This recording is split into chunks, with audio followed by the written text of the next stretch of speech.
Hoi budak-budak, it's me Dimas. Perkenalkan, nama aku Dimas Apriyandi. Nah, di video kali ini aku akan ngebahas seputar beasiswa lagi nih. Nah, sekarang kita akan ngebahas tentang beasiswa prestasi talenta. Nah, ini adalah salah satu cabang dari beasiswa pendidikan Indonesia. Nah, mungkin teman-teman belum familiar dengan dua kata tersebut atau dua beasiswa tersebut, karena memang tahun lalu itu adalah tahun angkatan pertama. Jadi di sini aku mau ngejelasin ke teman-teman, nyebarin infonya juga supaya teman-teman bisa jadi awardee BPI selanjutnya gitu. Nah, sekarang aku ditemenin sama orang yang udah capable untuk sharing tentang beasiswa prestasi talenta. Nah, itu adalah Mas Hafiz. Perkenalkan, ini Mas Hafiz. Halo teman-teman.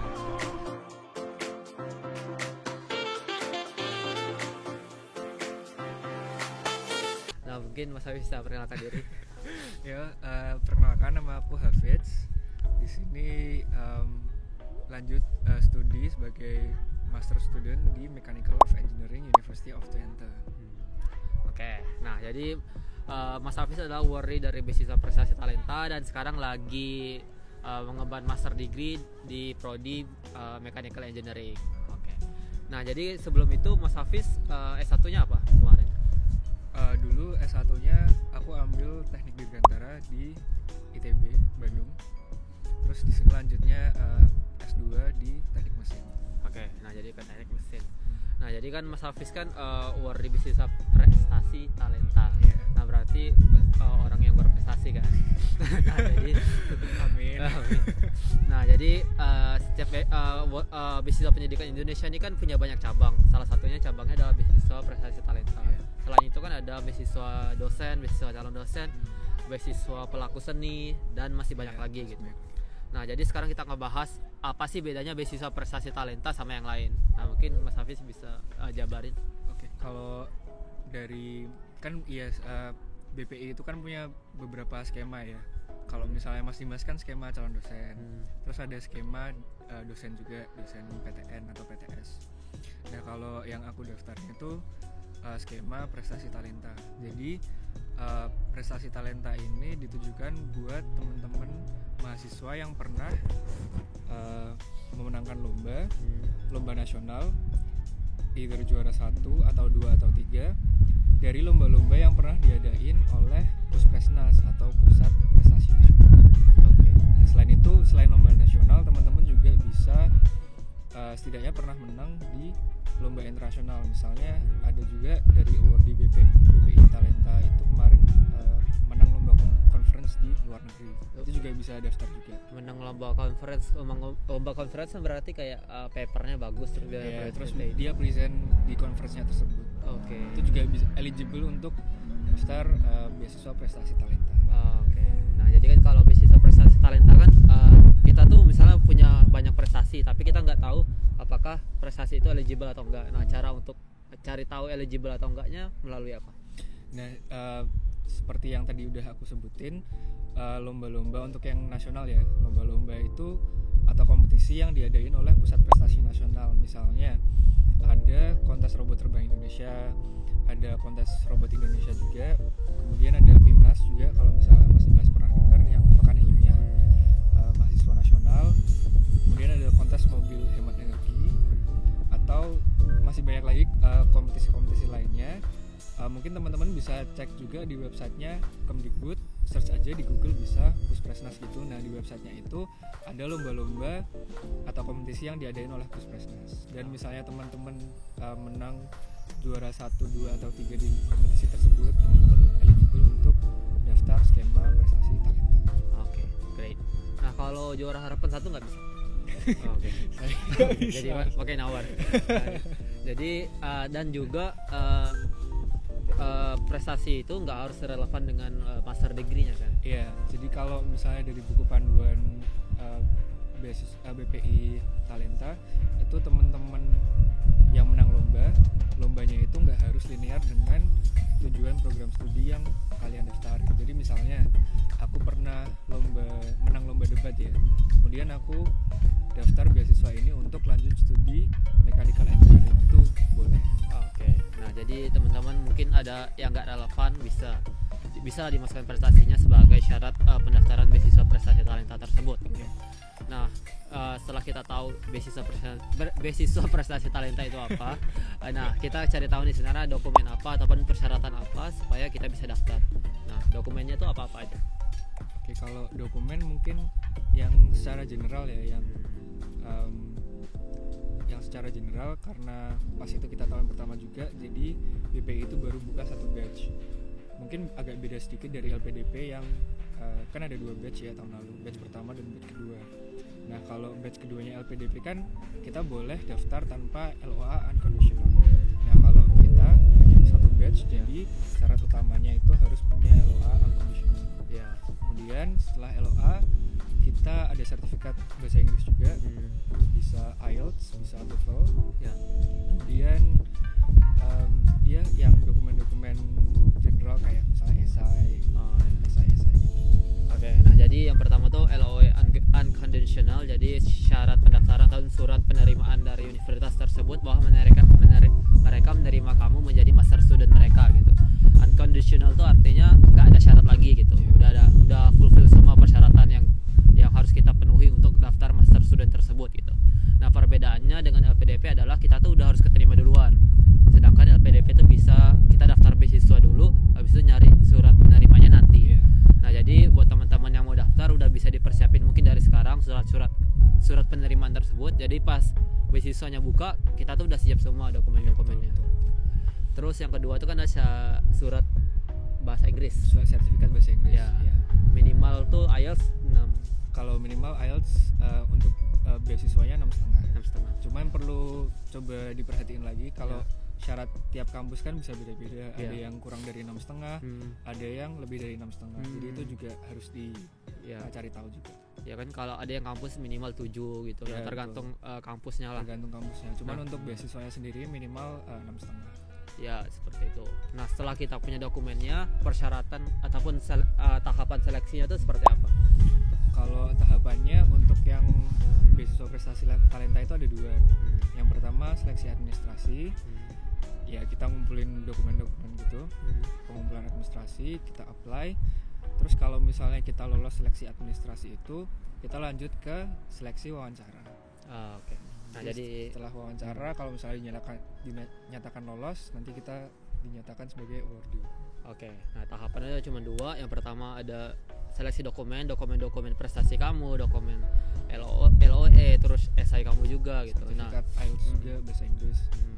Nah, jadi kan udah dari dokumen itu udah termasuk compact lah, udah kriteria untuk menjadi awardee beasiswa tuh udah lumayan terpenuhi gitu. Nah, di interview mungkin cuma validate data-data tersebut kan gitu. Validasi data-data tersebut.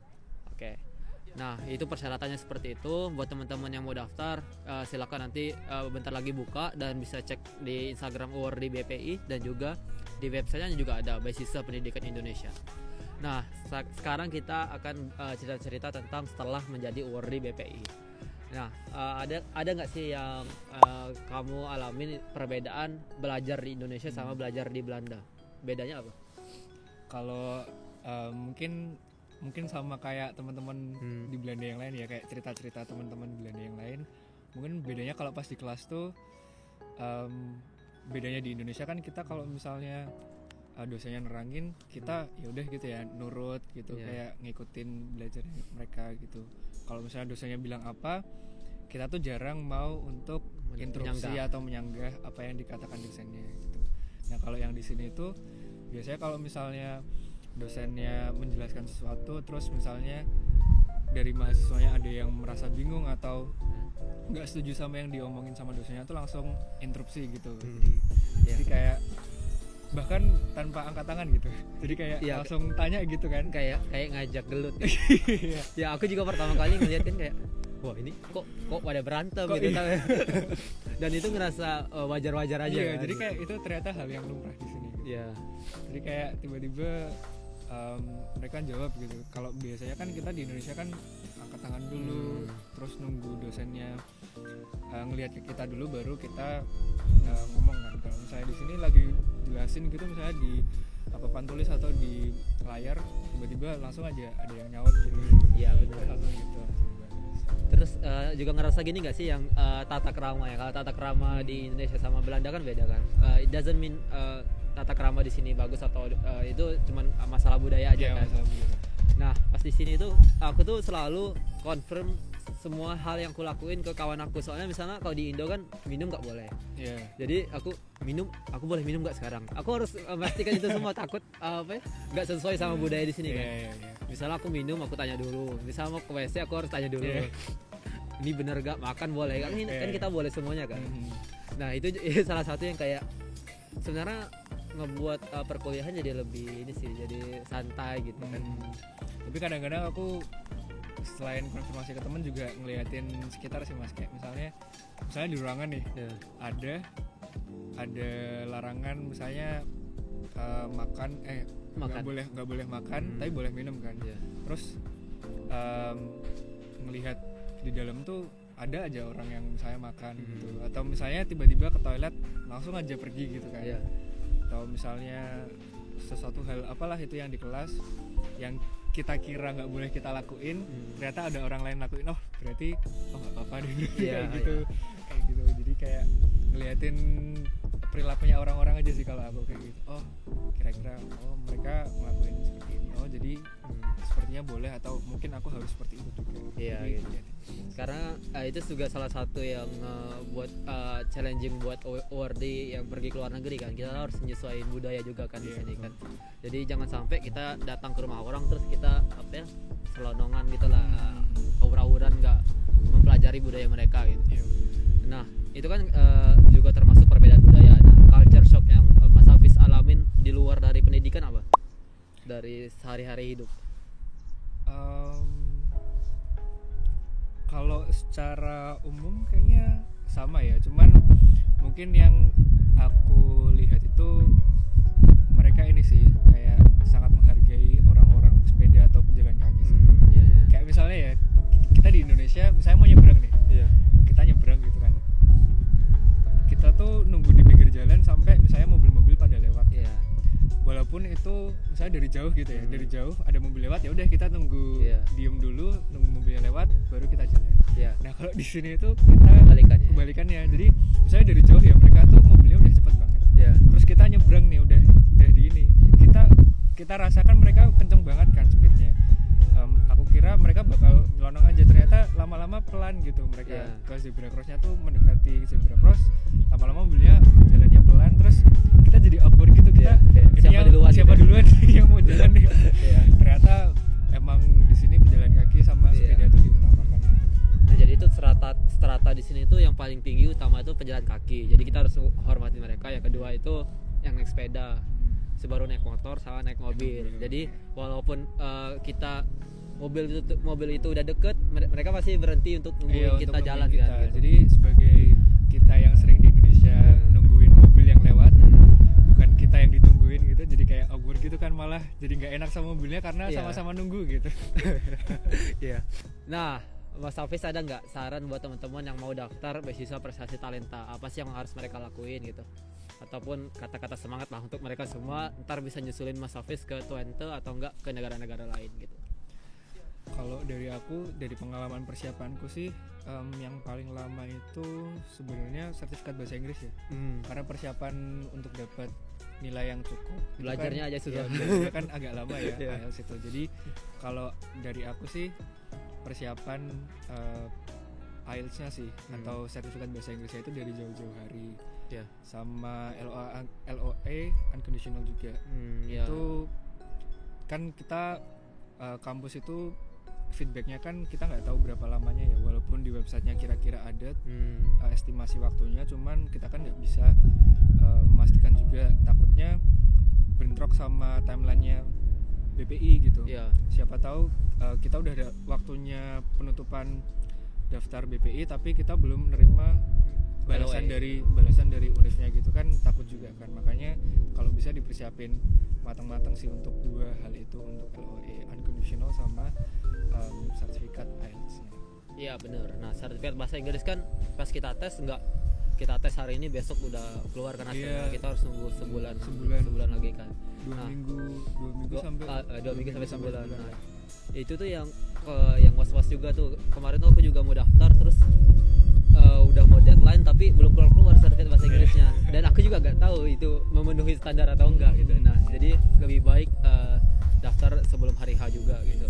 Terus LOE juga kan nggak mungkin kan kita ngejar-ngejar univ tolong terima aku kan nggak mungkin kan. Emangnya kamu pas udah yakin kamu bakal diterima gitu.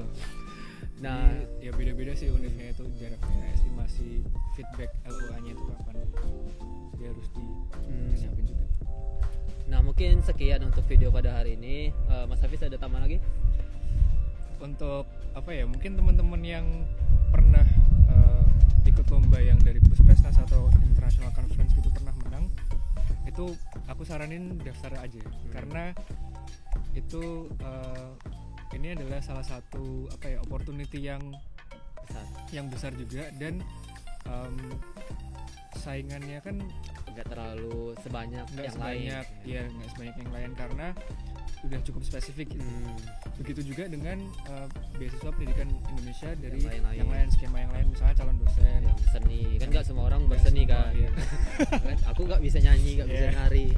Nah kayak ini udah yang, sangat spesifik. Iya, calon dosen atau yang dosen dan yang talenta ini kan sangat spesifik. Jadi kalau misalnya teman-teman punya hal yang bisa memenuhi persyaratan untuk daftar beasiswa ini, aku saranin daftar aja sih. Oke, nah itu saran dari Mas Hafiz. Terima kasih banyak Mas Hafiz sudah collab di video ini dan udah ngejelasin teman-teman juga tentang beasiswa prestasi talenta. Semoga bisa membantu ya. Harapannya buat teman-teman nanti bisa tahu tentang informasi ini dan juga bisa daftar dan juga bisa keterima, dan mungkin bisa nanti satu video sama aku juga ntar ngomongin ini juga gitu. Amin. Nah terima kasih buat teman-teman yang udah nonton sampai detik ini. Jangan lupa like, comment, dan subscribe dan share kalau berguna untuk buat teman-teman. Jadi share juga teman-teman yang lagi nyari-nyari beasiswa, supaya teman-teman juga tuh bisa tahu nih apa sih pengalaman dari UARDI beasiswa selanjutnya. Terima kasih buat semuanya. Assalamualaikum warahmatullahi wabarakatuh dan sampai jumpa. Dadah.